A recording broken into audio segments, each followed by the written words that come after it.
नमस्कार मेरे प्यारे दोस्तों, आपका हमारे चैनल पूजा's ट्रू टेल में स्वागत है। मैं पूजा आज आपको अनु नाम की लड़की की कहानी सुनाने जा रही हूँ, जो एक आयुर्वेदिक दवाई की दुकान चलाती थी।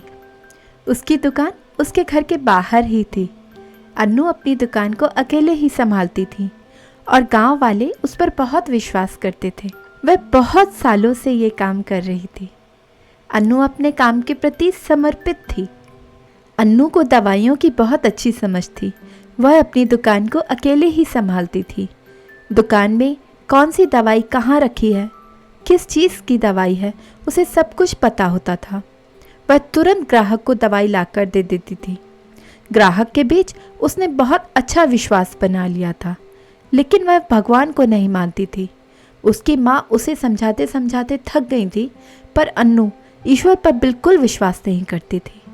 अन्नू की एक आदत थी, जब भी वह खाली होती थी तो वह टीवी पर फिल्में देखने में समय बिताती थी।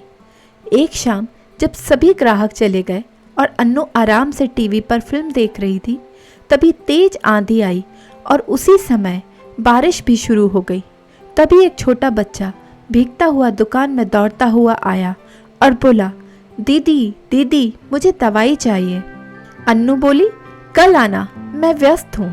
अन्नू थकी हुई थी और चाहती थी कि अब वह टीवी देखे, पर उसकी माँ ने अंदर से आवाज़ दी, बच्चे की मदद करो। अन्नू ने बेमन से उठकर पूछा, कौन सी दवाई चाहिए? तभी बिजली चली गई। अन्नू का मन उदास हो गया कि अब वह टीवी नहीं देख पाएगी और ऊपर से लाइट भी चली जाने से उसका दिमाग और ख़राब हो गया। उसने सोचा, ये बच्चा क्या परेशान करने आ गया। अन्नू ने पूछा, क्या हो गया?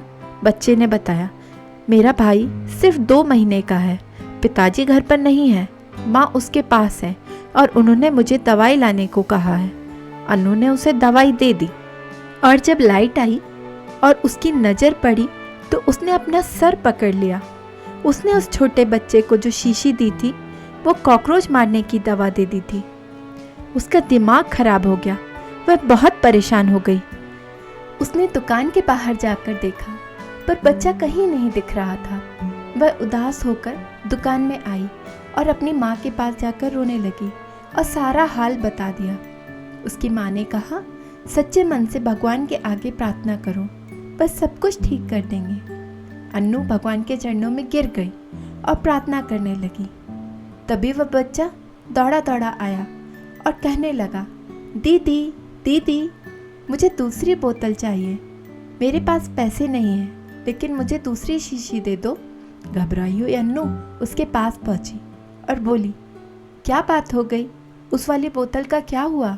बच्चा बोला, दीदी मैं घर पहुंचा तो आंगन गीला हो रहा था, बारिश हो रही थी, मैं भाई को जल्दी दवाई देने के चक्कर में आंगन में गिर गया और वो बोतल फूट गई, सारी दवाई बिखर गई। अन्नू ने उस बच्चे को गले लगाया और कहा, तुम चिंता मत करो, मैं तुम्हें दूसरी बोतल देती हूँ।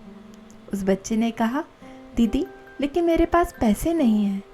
अनु ने कहा, पैसे नहीं चाहिए बेटा, तुम ये दवाई ले जाओ और अपने भाई को ठीक करो।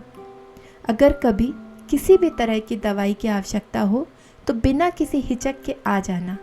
बच्चा खुश हो गया और चला गया। अन्नू ने भगवान के सामने जाकर हाथ जोड़े और कहा, भक्ति में शक्ति होती है। आज मुझे समझ में आया कि मैं नास्तिकता में भटक रही थी, लेकिन आज आपने मेरी इज्जत बचा ली।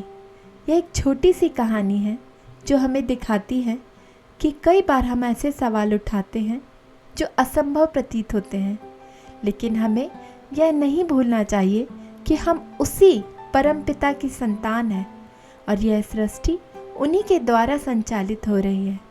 ईश्वर पर अपनी आस्था किसी भी परिस्थिति में खोने ना दे। आज की हमारी इस कहानी में बस इतना ही। हम फिर मिलेंगे अपनी नई कहानी में। नमस्कार। अगर आपको मेरी ये कहानी पसंद आई तो कृपया लाइक, सब्सक्राइब और शेयर करना ना भूलें।